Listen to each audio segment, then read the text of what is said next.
नमस्कार, आप देख रहे हैं आज की समाचार सिर्फ और सिर्फ के टीवी भारत में। मैं वर्षा वेणुगोपाल लेकर आई हूं देश और दुनिया की बड़ी खबरें। केंद्र सरकार ने पेट्रोल डीजल पर एक्साइज ड्यूटी में बड़ी कटौती की है। पेट्रोल पर ड्यूटी 13 से घटकर 3 रुपए और डीजल पर 0 हो गई है, जिससे आम जनता को राहत मिली है, खासकर मध्य पूर्व तनाव के बीच। वित्त मंत्री निर्मला सीतारामन ने कहा, सरकार का मकसद बढ़ती तेल कीमत का बोझ जनता पर ना पड़ने देना है। वहीं लॉकडाउन की अफवाहों को सरकार ने पूरी तरह खारिज किया है। बिहार में सियासी हलचल तेज, नीतीश कुमार 30 मार्च को इस्तीफा दे सकते हैं। जम्मू कश्मीर विधानसभा में भारी हंगामा, बीजेपी और कांग्रेस विधायकों के बीच तीखी नोकझोंक। दक्षिण की बात करें तो कर्नाटका में वीआईपी आईपीएल टिकट विवाद गरमाया हुआ है, जबकि कल से आईपीएल का आगाज बेंगलुरु में कड़े सुरक्षा इंतजामों के बीच होगा। समाचार और गहराई से जानने से पहले आज की सुर्खियां जान लेते हैं। कश्मीर डोनेशन स्कैम, ईरान के नाम पर ठगी, 12 दिन में 17.91 करोड़ रुपए और सोना लूटकर फरार गैंग। रुपए में गिरावट, ईरान इजरायल युद्ध का असर, रुपए टूटा, डॉलर के सामने 94 के पार पहुंचा। रामनवमी चमत्कार, रामनवमी पर दिव्य नजारा, अयोध्या में राम लला को सूर्य तिलक, गूंजा जय श्री राम। दावनगेरे उपचुनाव सियासत, कांग्रेस की राह में नई चुनौती, मुस्लिम वोट बैंक में बंटवारे से बढ़ी टेंशन। आईपीएल टिकट विवाद, वीआईपी टिकट पर सियासी बवाल, एमएलए बोले लाइन में नहीं लगेंगे, तेजस्वी सूर्या का हमला। अब समाचार विस्तार से। सबसे पहले देश और दुनिया की खबरें। केंद्र सरकार ने पेट्रोल और डीजल पर लगने वाली विशेष आर्थिक एक्साइज ड्यूटी कम कर दी है। इसके चलते पेट्रोल पर ड्यूटी 13 रुपए से घटकर 3 रुपए प्रति लीटर हो गई है। डीजल पर ड्यूटी 10 रुपए से घटकर 0 हो गई है। केंद्र सरकार ने इससे पहले मई 2022 में एक्साइज ड्यूटी में कटौती की थी। इसके बाद पेट्रोल 8 रुपए प्रति लीटर और डीजल 6 रुपए प्रति लीटर सस्ता हो गया था। मध्य पूर्व में चल रहे युद्ध के बीच सरकार ने आम लोगों को राहत देने के लिए एक अहम कदम उठाया है। शुक्रवार सुबह केंद्र सरकार ने एक बड़ी घोषणा की। ईरान द्वारा स्ट्रेट ऑफ हॉर्मुज़ की नाकाबंदी के कारण ग्लोबल सप्लाई चेन में संकट पैदा हो गया था। अब भारत द्वारा स्ट्रेट ऑफ हॉर्मुज़ को खोले जाने के बाद ये कदम उठाया गया है। आज दिल्ली में पेट्रोल की कीमत 94.77 रुपए प्रति लीटर, बेंगलुरु में 102.96 रुपए और कोलकाता में 105.41 रुपए है। आज डीजल की कीमत दिल्ली में 87.67 रुपए, बेंगलुरु में 90.99 रुपए और कोलकाता में 92.2 रुपए है। मध्य पूर्व युद्ध के माहौल में आम आदमी को राहत मिली है। केंद्रीय वित्त मंत्री निर्मला सीतारामन ने पेट्रोल और डीजल पर एक्साइज ड्यूटी में कटौती का स्वागत किया है। उन्होंने कहा कि इस कदम का मुख्य उद्देश्य पश्चिम एशिया में चल रहे संघर्ष के कारण कच्चे तेल की बढ़ती कीमत के असर से उपभोक्ताओं को बचाना है। जब दुनिया में ऐसी मुश्किलें आती हैं और उनका असर भारत पर पड़ता है, तो प्रधानमंत्री ने पहले भी कोविड काल के दौरान भी तुरंत कदम उठाए हैं। उनका उद्देश्य ये है कि लोगों पर बोझ ना पड़े और पेट्रोल, डीजल तथा एलपीजी की कोई कमी ना हो। अब जब अंतर्राष्ट्रीय बाजार में कच्चे तेल की कीमत बढ़ रही है, तो पेट्रोल, डीजल और एटीएफ की कीमत बढ़ने की संभावना है। लेकिन उन्होंने कहा कि हमें ऑयल मार्केटिंग कंपनीज को सहयोग देने का फैसला किया है, ताकि उपभोक्ताओं के लिए कीमत ना बढ़े। रामनवमी के अवसर पर प्रधानमंत्री ने एक आपात बैठक बुलाई और इन मुद्दों पर चर्चा करके तुरंत फैसला लिया। इसके बाद वित्त मंत्रालय और पेट्रोलियम मंत्रालय ने रात में एक साथ बैठकर चर्चा की और आज इस फैसले की घोषणा करी। केंद्रीय मंत्री हरदीप सिंह पुरी ने शुक्रवार को साफ किया कि मौजूदा सरकार के सामने ऐसी कोई प्रस्ताव नहीं है। उन्होंने ये बात सोशल मीडिया प्लेटफॉर्म एक्स पर पोस्ट की। उन्होंने लिखा, दुनिया भर के हालत अस्थिर है और हम ऊर्जा, सप्लाई चेन और जरूरी चीजों से जुड़े घटनाक्रमों पर लगातार और बारीकी से नजर रखे हैं। माननीय प्रधानमंत्री नरेंद्र मोदी के नेतृत्व में हमारे नागरिकों को ऊर्जा, बिजली और दूसरी जरूरी चीजें लगातार मिलती रहें, ये पक्का करने के लिए सभी जरूरी कदम उठाए जा रहे हैं। हम नई चुनौतियों से निपटने के लिए पूरी तरह से तैयार है। दुनिया भर की अनिश्चितों के बावजूद भारत ने लगातार मजबूती दिखाई है और हम समय पर पहले से सोच समझकर और तालमेल बैठाकर काम करते रहेंगे। उन्होंने आगे लिखा, भारत में लॉकडाउन को लेकर फैल रही अफवाहें पूरी तरह से झूठी है। मैं ये साफ कर देना चाहता हूं कि भारत सरकार के सामने ऐसी कोई प्रस्ताव नहीं है। ऐसे समय में हमारे लिए शांत, जिम्मेदार और एकजुट रहना जरूरी है। केंद्रीय मंत्री हरदीप सिंह पुरी ने कहा कि अफवाहें फैलाने और डर पैदा करने की कोशिशें गैर जिम्मेदाराना और नुकसानदायक है।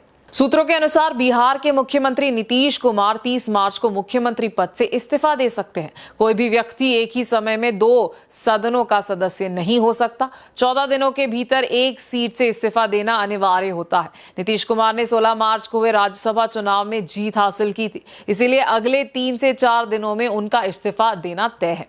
अब चूंकि वो राज्यसभा जाने वाले हैं, इसलिए वो बिहार के विभिन्न जिलों का दौरा कर रहे हैं और तेजी से कई विकास परियोजनाओं का उद्घाटन कर रहे हैं। इस तरह राज्यसभा जाने के बाद भी वो बिहार में अपनी पकड़ बनाए रखने की कोशिश कर रहे हैं। नीतीश कुमार के मुख्यमंत्री पद से इस्तीफा देने के बाद बिहार में बीजेपी के नेतृत्व में एक नई सरकार बनेगी और ऐसे भी चर्चाएं हैं कि नीतीश कुमार के बेटे निशांत उप मुख्यमंत्री के पद संभाल सकेंगे। शुक्रवार को जम्मू कश्मीर विधानसभा सचमुच में एक युद्ध का मैदान बन गया, जहां एक तरफ ईरान के सर्वोच्च नेता अली खामेनी की मौत को लेकर विरोध प्रदर्शन हुए, वहीं दूसरी तरफ राहुल गांधी के बारे में पप्पू वाली टिप्पणी को लेकर बीजेपी और कांग्रेस विधायकों के बीच तीखी बहस छिड़ गई। नेशनल कॉन्फ्रेंस के विधायकों ने ईरान के सर्वोच्च नेता अली खामेनी के समर्थन में पोस्टर लहराए, जिनकी हाल ही में इजरायल और अमेरिका के हमले में हत्या कर दी गई थी, और सदन के अंदर नारे लगाए। एनसी विधायक तनवीर सादिक ने गुस्से में कहा, हम ईरान के साथ खड़े हैं। मुख्यमंत्री ओमर अब्दुल्ला की तरह हमारी सरकार और नागरिक समाज भी इस हत्या की निंदा करते हैं। किसी भी देश को दूसरे देश पर इस तरह का हमला करने का कोई अधिकार नहीं है। इसी बीच सदन में कांग्रेस और बीजेपी नेताओं के बीच जुबानी जंग छिड़ गई। कांग्रेस विधायक इरफान हफीज ने प्रधानमंत्री मोदी के खिलाफ नारे लगाने शुरू कर दिए। इसके जवाब में बीजेपी विधायक युद्धवीर सेठी ने कड़ा विरोध जताते हुए राहुल गांधी को पप्पू कह दिया। राहुल गांधी के लिए पप्पू शब्द के इस्तेमाल से नाराज कांग्रेस विधायकों और बीजेपी नेताओं के बीच हाथापाई जैसी स्थिति बन गई। अब नजर डालते हैं दक्षिण की ओर। कांग्रेस पार्टी को दावणगेरे दक्षिण विधानसभा उपचुनाव में एक बड़ी सफलता मिली है। चीफ मिनिस्टर सिद्धरामैया आखिरकार अल्पसंख्यक वोटों के बंटने के डर को रोकने में कामयाब रहे हैं। सादिक पहलवान, जो एक बागी उम्मीदवार के तौर पर चुनावी मैदान में उतरे थे, उनसे सफलतापूर्वक बातचीत कर ली गई है। सादिक पहलवान, जिन्होंने एक बागी उम्मीदवार के तौर पर अपना नामांकन दाखिल किया था, उन्हें बुलाया गया और आमने सामने बैठकर मनाया गया। पहलवान को विधायक रिजवान हर्षद के नेतृत्व में बुलाया गया था। ये कांग्रेस के लिए एक बड़ी जीत है। आप जैसे वरिष्ठ कार्यकर्ता से पार्टी का कोई नुकसान नहीं पहुंचना चाहिए। मैं अगले विधानसभा चुनाव में अल्पसंख्यकों को टिकट दूंगा। मैं आपको निगमों और बोर्ड्स में भी पद दूंगा। अगर मल्लिकार्जुन और उनके बीच कोई मतभेद है तो मैं उसे खुद सुलझाऊंगा।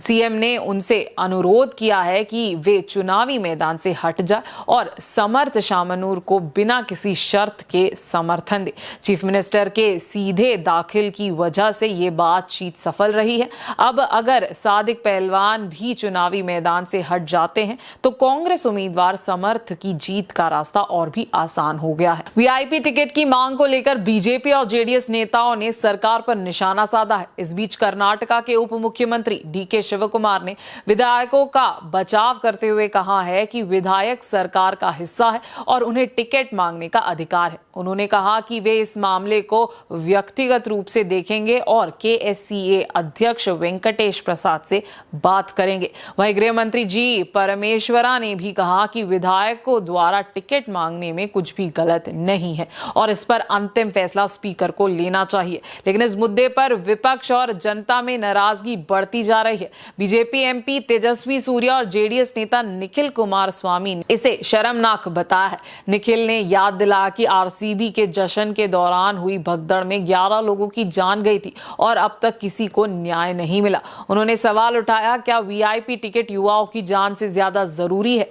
फिलहाल सरकार ने सीधा हस्तक्षेप नहीं किया है और अब सबकी नजर स्पीकर के फैसले पर टिकी है। आईपीएल का उत्सव कल से पूरे देश में शुरू हो रहा है। पहला मैच शनिवार 28 मार्च को बेंगलुरु में खेला जाएगा। लीग चरण में कुल 70 मैच खेले जाएंगे और आरसीबी कुल 14 मैच खेलेगी। इनमें से 7 मैच चिन्नास्वामी स्टेडियम में खेले जाएंगे। पहले मैच में रॉयल चैलेंजर्स बैंगलोर और सनराइजर्स हैदराबाद आमने सामने होंगे। इस बीच चिन्नास्वामी स्टेडियम में होने वाले उद्घाटन मैच के लिए सुरक्षा उपायों के साथ सभी तैयारियां पूरी कर ली गई है। भगदड़ की घटना के बाद पूरी तरह सतर्क केएससीए ने मैच देखने वाले टिकट प्रशासकों के लिए एक संदेश जारी किया है। स्टेडियम में प्रवेश करने वालों को कुछ खास चीजें ले जाने पर प्रतिबंध लगा दिया गया है। प्रशासकों से अनुरोध किया गया है कि वे मेट्रो का अधिक से अधिक उपयोग करें। पुलिस ने स्टेडियम के आसपास कड़ी सुरक्षा भी तैनात की है। शहर के पुलिस कमिश्नर सीमंत कुमार सिंह ने बताया कि पुलिस, होमगार्ड और सिविल डिफेंस कर्मियों की एक बड़ी टुकड़ी तैनात की गई है। इस बार प्रवेश और निकास द्वारों की संख्या दुगनी कर दी गई है, जो 22 से बढ़कर लगभग 45 हो गई है। एम्बुलेंस, चिकित्सा, आपातकालीन सेवा केंद्रों और दमकल गाड़ियों की संख्या भी बढ़ा दी गई है। स्टेडियम के आसपास बिना टिकट वाले लोगों की भीड़ को रोकने के लिए विशेष पुलिस और सिविल डिफेंस टीम गठित की गई है। दर्शकों से कहा गया है कि वे टिकट्स पर दिए गए निर्देशों का सख्ती से पालन करें। तो ये थी आज की ताजा खबरें। देश और दुनिया में हर पल बदलती स्थिति पर नजर रखना बेहद जरूरी है। हम आप तक लाते रहेंगे सटीक और भरोसेमंद अपडेट्स। मैं वर्षा वेणुगोपाल आपसे विदा लेती हूँ। देखते रहे के टीवी भारत। धन्यवाद।